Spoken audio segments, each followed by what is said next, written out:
Sementara untuk terapi penyakit ain, selain ruqyah, bacakan ayat-ayat ruqyah, tentu ini ada bahasan sendiri masalah ayat-ayat ruqyahnya. Tapi Nabi SAW pernah disebutkan dalam riwayat Imam Malik dari Muhammad bin Abu Umama bin Sahal dari ayahnya, yakni meriwayatkan hadis ini disebutkan, innal aini haq tawadda' lahu fatawadda' lahu. Sesungguhnya penyakit ain itu benar, berwudulah untuk menghadapinya, lalu ia pun berwudu. Kata sebagian ulama hadis adalah seseorang yang kena ain, dia menyuruh orang yang mengenakan dia ain. Kalau kita tahu siapa orangnya, mungkin karena dia hasut atau apa saja, suruh dia berwudu, kemudian air wudunya disiram ke badan kita, atau dipakai, maka ini akan bisa membantu menyembuhkan pada waktu itu juga. Dan itu terjadi juga dalam sebuah hadis yang sahih, bahwasanya seorang sahabat pernah mandi, kemudian ada sahabat yang lain melihatnya, kemudian sahabat yang lewat ini mengatakan, sungguh wanita atau gadis pun yang dipingit tidak ada yang seindah badanmu. Maka tiba-tiba orang itu pingsan, kena ainnya. Lalu Nabi SAW ditanyakan waktu itu, beliau mengatakan, siapa yang melihatnya waktu mandi? Kata mereka, fulan ya Rasulullah. Kata Nabi SAW, panggil dia. Disuruh wudu, kemudian disiramkan ke badan orang yang pingsan tadi, kemudian bangunlah dia. Maka ini termasuk cara terapi, selain membacakan ruqyah, ayat-ayat tadi hadis Aisyah radhiyallahu anha dalam hadis Bukhari Muslim, juga dengan cara seperti ini. Kalau tidak ditahu siapa orangnya, maka sebagian ulama mengatakan dibolehkan dia untuk berwudu dan air wudunya sendiri yang dia gunakan untuk disiram ke badannya, bekas air wudunya sendiri. Disebutkan dalam riwayat Abdul Razzaq dari Ma'mar, dari Ibnu Taus, dari ayahnya secara marfu, al-ainu haq walau kana syai'un sabiqal qadar lasabaqathu al-ain fa idza stuksila ahadukum falyaktasil. Penyakit ain itu nyata. Kalau ada sesuatu yang dapat mendahului takdir, tentu sesuatu itu adalah ain. Apabila salah seorang di antara kalian tertuntut untuk mandi, maka hendaklah ia mandi. Artinya kalau ada orang yang mengatakan kemungkinan kena ain saya misalnya, maka saya akan mandi dan saya akan berikan. Atau ada orang mengatakan tolong mandilah atau wudulah, berikan kepada saya airnya. Kita nggak boleh tersinggung teman-teman sekalian, karena sunnah Nabi SAW adalah kita ikuti keinginan dia.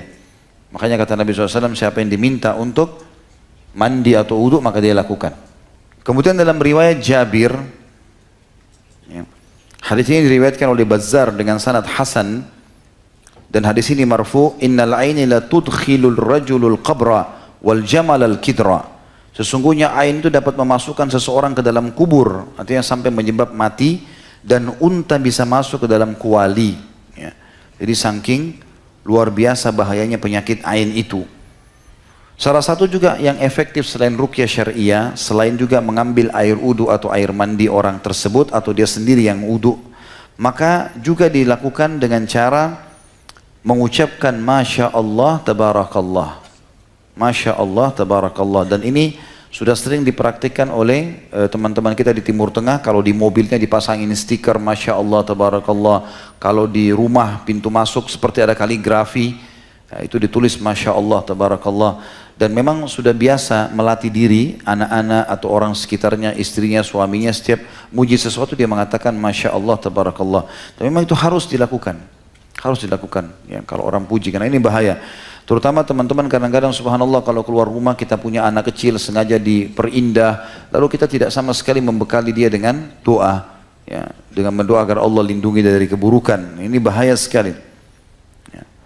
Dan disebutkan dalam sebuah riwayat yang lain, riwayat Tirmidzi, dan dinyatakan hasan oleh beliau, bahwasanya Nabi SAW pernah memohon perlindungan dari godaan jin dan dari ain manusia. Dan ini menandakan memang besar sekali pengaruhnya, ya, besar sekali pengaruhnya. Oleh karena itu kita harus hati-hati. Sebagian ulama menambahkan bahwasanya penyebab penyakit ain selain hasud bisa juga karena orang itu selalu saja punya halusinasi, ya, atau membayangkan hal-hal yang tidak ada, membayangkan syaitan, membayangkan apalah gambar-gambar abstrak, ya, yang tidak ada. Mungkin Allahu alam, saya juga khawatir kalau orang banyak menggambarkan kayak kartun-kartun Jepang, ya, banyak menggambarkan apalah, ya, manusia ini, manusia itu, atau robot ini, robot itu, ya mungkin tidak ada. Ya. Maka ini juga menjadi penyebab sehingga membuat hatinya lemah dan akhirnya dia menjadi jahil dengan hukum agama, dan itu menjadi penyebab dari masalah munculnya ain tersebut. Ya. Walaupun penyebab utamanya adalah karena dia hasud dan hatinya buruk. Kalau 1-2 kali, kalau dia bertaubat kepada Allah maka bisa hilang. Tapi kalau terus menerus maka ini berbahaya buat dia dan juga buat orang-orang di sekitarnya. Dan sering kali terjadi, ya, ini ain dari orang-orang yang belajar hipnotis, ya. Karena memang sengaja mereka menanamkan itu supaya tatapan matanya membuat orang lain jadi luluh misalnya.